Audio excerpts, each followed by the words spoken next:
5:30 on the 6th of November. Let's call this to order. Can we get a roll call? Katrina Kindle. Peggy Patton. Here. Ashley Withers. Here. Tony Allegretti. Present.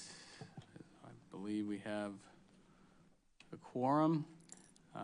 Ms. Kindle did message me and let me know she was not going to attend, so it wasn't, she did, for what it's worth, we appreciate the forward notice. She said she will be at the next meeting. She had a medical issue this evening, so we wish her the best.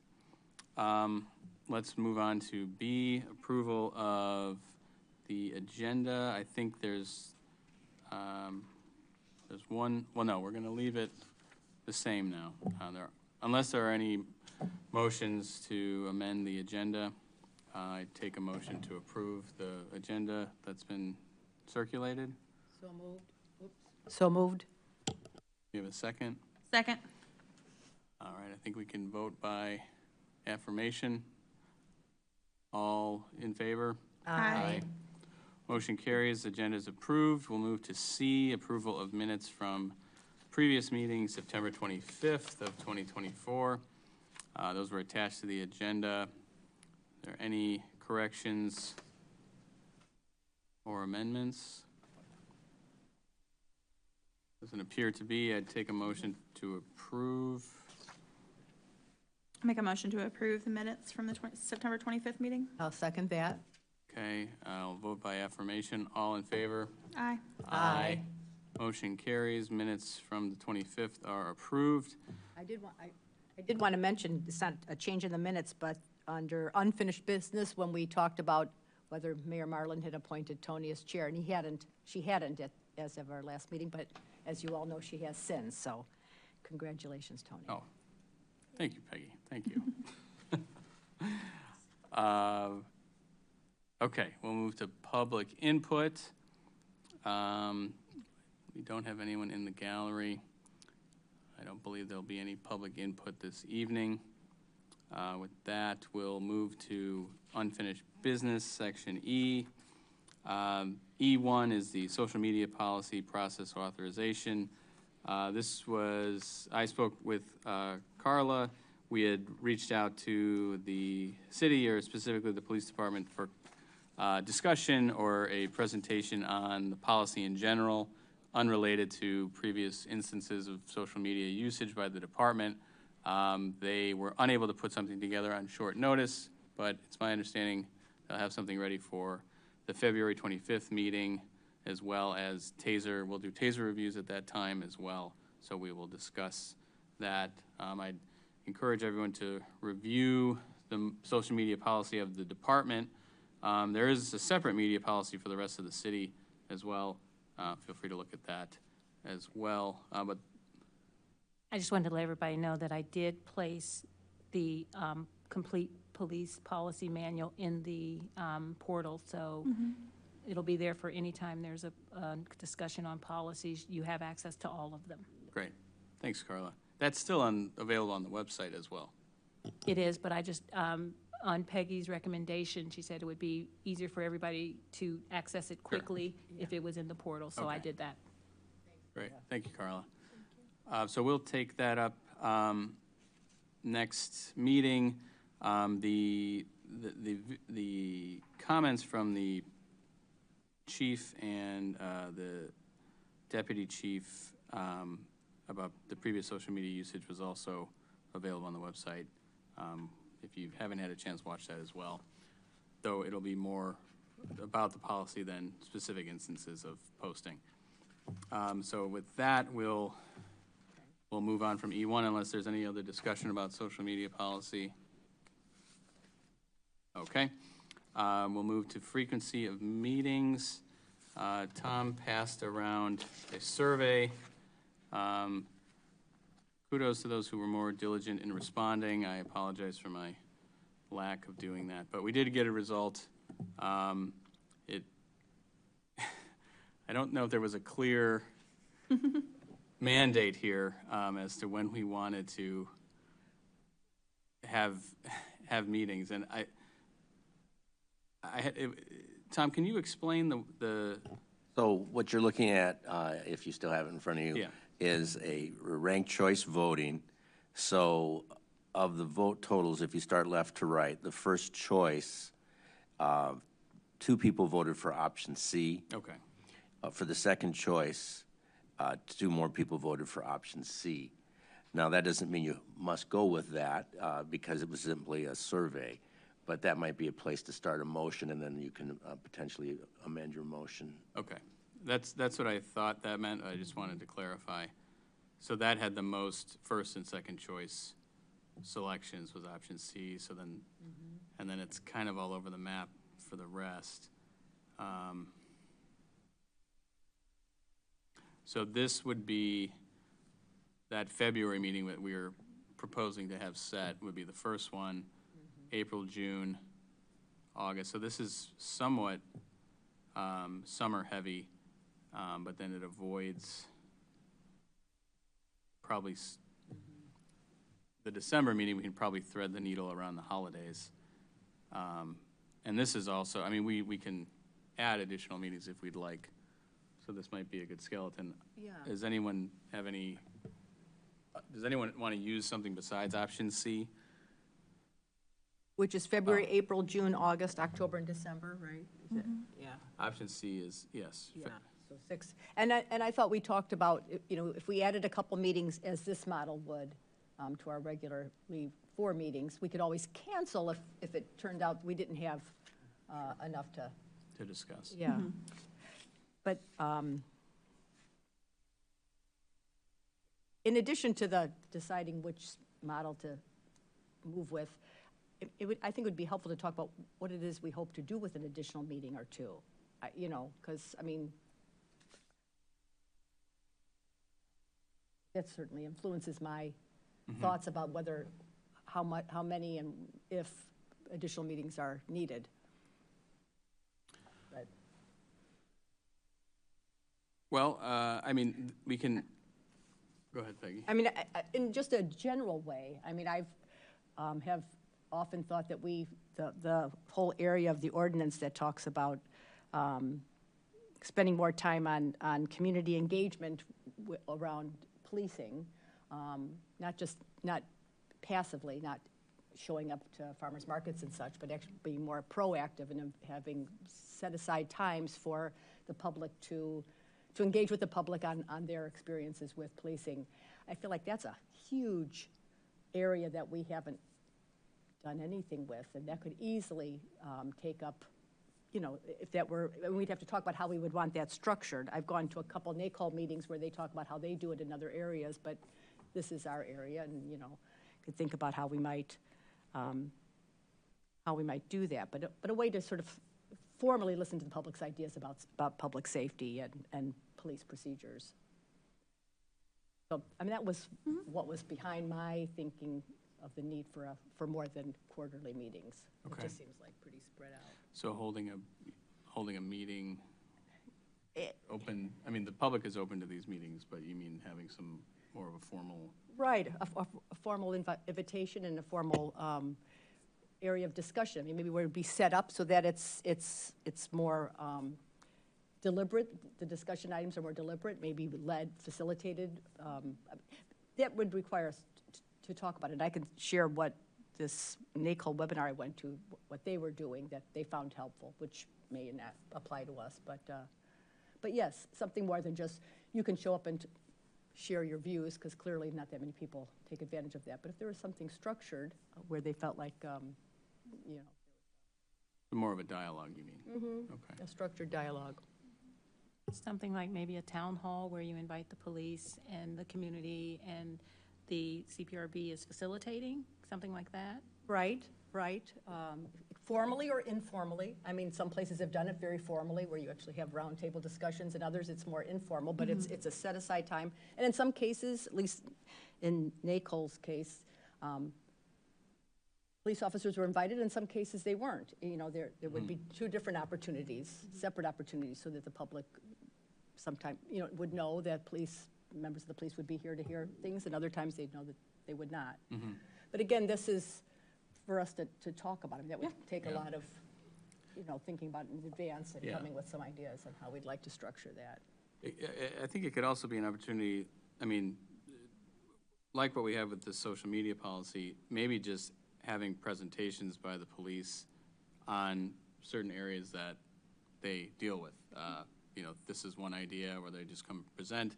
We can have that in a meeting, like we're gonna ask the department to present on something else, the use of some technology or Or use of force or tasers? yeah, maybe a or- use of force, how they go through the use of force matrix or what training they use, and so just more general, not complaint specific or issue specific or incident specific, but questions about that. Maybe something that's more relevant that's been in discussion for the city before, like the use of license plate readers. What's the proposal? How, have a discussion here to engage the public. They can be, maybe they can submit questions in advance or something, and we can facilitate the dialogue through the board.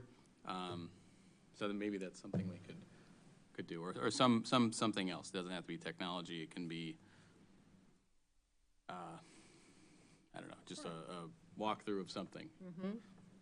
Yeah, and I mean, several of the training sessions I've been in as a member of this have been super informative, and I've thought almost every time, good grief, the public, I mean, it would be unreasonable to do it at that level with many people, obviously, but that basic information, I think, would be really helpful to the public to hear about, how those policies are developed and how police officers are trained in some of the taser use, license plates, as you mentioned, some of the other technology.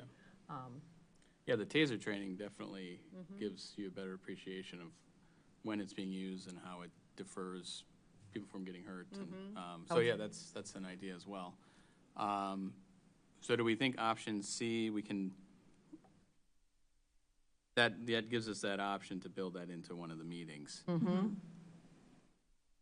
That's 2 additional meetings, which is fine with me, because we could always cancel if it ends up being a busy time and we're having a lot of appeals in between, because, this quarterly was set up so that you could schedule appeals in between. Yeah.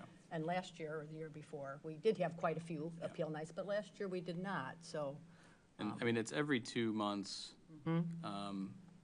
which I think is enough time in between to have things to talk about, but not so often that we're just meeting for the sake of meeting. Yeah, And, yeah, I don't know. Yeah, Okay. I'd agree. That seems okay? Yeah. well, then let's take, do we have a motion to adopt option C for calendaring CPRB meetings for 2025?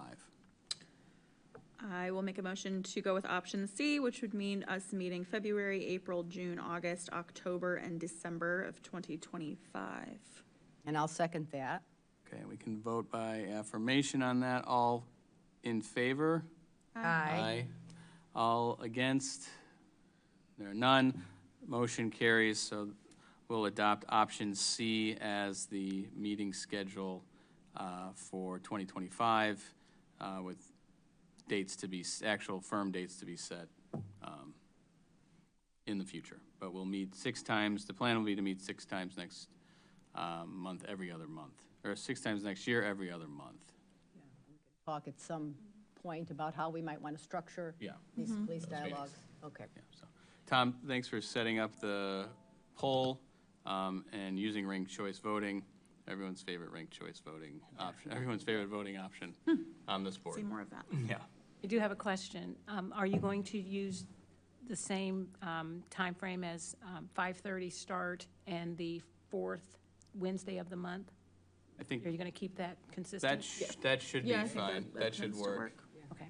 Kind of assumed that was how You we were gonna go. you always have an opportunity to try to change it. I wanted to make sure. I didn't want to assume. Let's stick with 5:30. I mean, maybe over the summer, those hours can be a little more flexible. But I think just during the academic calendar year, that's probably better for everybody. But we can always change that. Any other discussion about frequency of meetings? Sure. Okay, let's move on to E3, annual report. That is still on the share drive. Comment is needed by next week.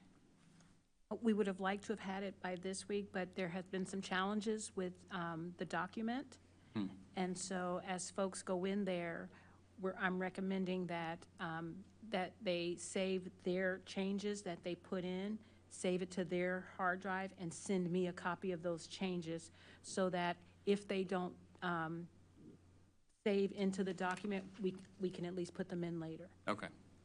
Okay, so save down a copy to your computer or your cloud or wherever you save it, and then send that to Carla with the corrections, so that she can see it. And I would suggest maybe marking it so that she can easily see where you're making the changes. And you can try and put them in, but I think there were some saving issues when Peggy tried. So you should be able to put it in there. We changed the access so that anyone could edit the document. However, there were some challenges with keeping the information, and so we're just suggesting, go ahead and make your changes, but save it, and then send a copy to me, so in case anything goes awry, we'll have your changes. And this isn't a, like a live document, because I think we discussed that before. I think that might have OMA implications if everyone can kind of contribute to one live document, and then we're all on it at the same time. That might be an issue, I think, or that raises some red flags to me, but. Yeah, it's, there's no case law on that specific issue, but when it comes to technology, anything that would encourage concurrent communications, or in this case, collaboration on a document, which amounts to doing business of the public body, not in an open meeting, I think you get into territory that's difficult terrain, so. Yeah, so, So would it be best to just have the changes sent to our office? Is that a trouble? can we just send it to you, Carla? Send the changes to me. Okay. Okay. Aren't you're able to use the document as a tool, correct? Like edit the document as one person at a time? Can you do it that way? So that the office is not having to continue to download the same changes? I think that's cleaner. I think it would be better for, if you would do it that way in the same document, that the members couldn't see each other's edits and respond or interact to them. So it would have to be, I think, a one person at a time process. So changes that are, suggested and then either incorporated into a draft and shared with someone else. But logistically, you want to stay as far away from having that sort of collaboration as you can. Okay. Okay, so we'll still send them to Carla, and go from there. Maybe we can do a round of edits and then, I can take it out of the portal, which is the access for all, okay, and send each member a copy, Yeah. have them make their edits, and then return it to me. okay, that sounds, That let's way, do that. no one's working on the same document. Yeah, okay. Okay. All right, thank you, Carla. Okay. All right, anything else on the annual report? Okay, doesn't seem to be. So we'll move on to F1, and this is, I'll entertain a motion to move into closed session to discuss a recent complaint. There's been a memo passed around, and the purpose of the session is to discuss the performance of a specific employee. So if anyone would like to make a motion to move into closed session for that. This for the public out there listening, this is not an appeal. We are not taking up an appeal currently. This is regarding one complaint that has been submitted that we are going to discuss. I move we go into closed session. Second. All right, do we have to do a roll call vote for this? Let's do that, please. Okay. Peggy Patton, Yes. Ashley Withers, Yes. Tony Allegretti. Yes. Thank you. So the motion carries, so we will go to closed session on the second floor.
here. Okay, we're back in the council room, having come back from the closed session meeting room. So I'd entertain a motion to come out of closed session and back into public session. I move to come out of closed session and back into public session. Second that? Okay, let's do a roll call vote on this. Peggy Patton, Yes. Ashley Withers, Yep. Tony Allegretti. Yes. Okay, motion carries. We're out of closed session. So having discussed the performance of a specific employee, I'd entertain a motion as to that discussion. I move, related to complaint 2024-05, that we decline review of the appeal because we are preempted from acting by the Illinois Public Labor Relations Act. We have a second? Second. Okay, let's do a roll call on this as well. Peggy Patton, Yes. Ashley Withers. Yes. Tony Allegretti. Yes. Okay, the motion carries. We will send a written confirmation of the determination to the complainant. We can draft something and have it sent to him at a later date. But I believe that ends the discussion of that particular complaint. So we'll move on to G, Officers Report. Carla, take it away. Thank you. I don't have much to report tonight. It's been a very quiet couple months.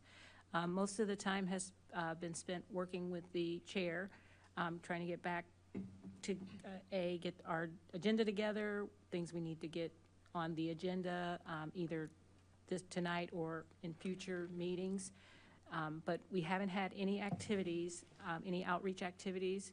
So I thank you. I appreciate the conversation on that because I would really like for us to get into doing more outreach. But that is the end of my report. Okay. Thank you, Carla. Any discussion? Okay. We'll move to H, announcements.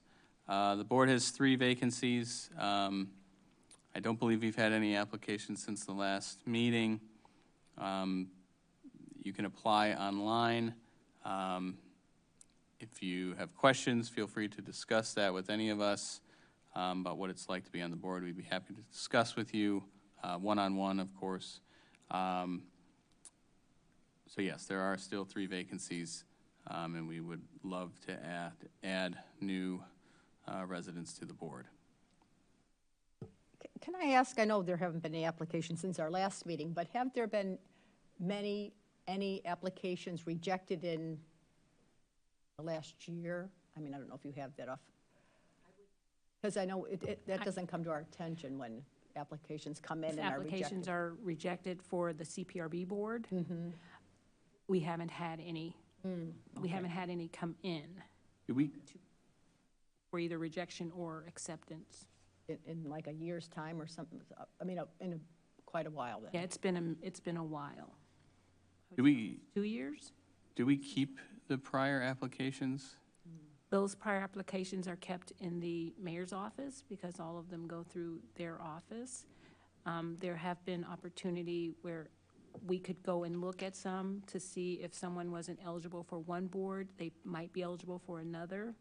That's how I've been able to get new members to come on if they didn't choose to be on the CPRB, that I could reach out to them and say, hey, would you consider CPRB? And I've done that before also for both boards that we staff. Okay. That could be helpful. Yeah. I was wondering if we could reach out to some prior applicants and see if maybe they're still interested or. We did reach out to one. He watched our meeting at that time, and when I reached back out with him, he declined to apply, but he said at the time he was busy, but he said that he would be keeping an eye and he would consider it in a future date. Okay. Okay, thank you, Carla. And look at others. Okay. All right, that brings us to H2. The next meeting is February 25th, 2025 at 5:30.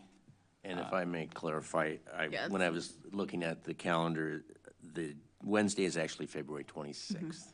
That's what I was Okay. gonna add. Sorry for that. Okay, thank you for catching that. Okay, yes, the 26th, Wednesday, February 26th, 2025, 5:30 here at the City Council Chambers. And with that, I'll take a motion to adjourn. So moved? Second. All right, we can vote by affirmation. All in favor? Aye. Motion carries. Motion's adjourned. Thank you, everybody. Thank you.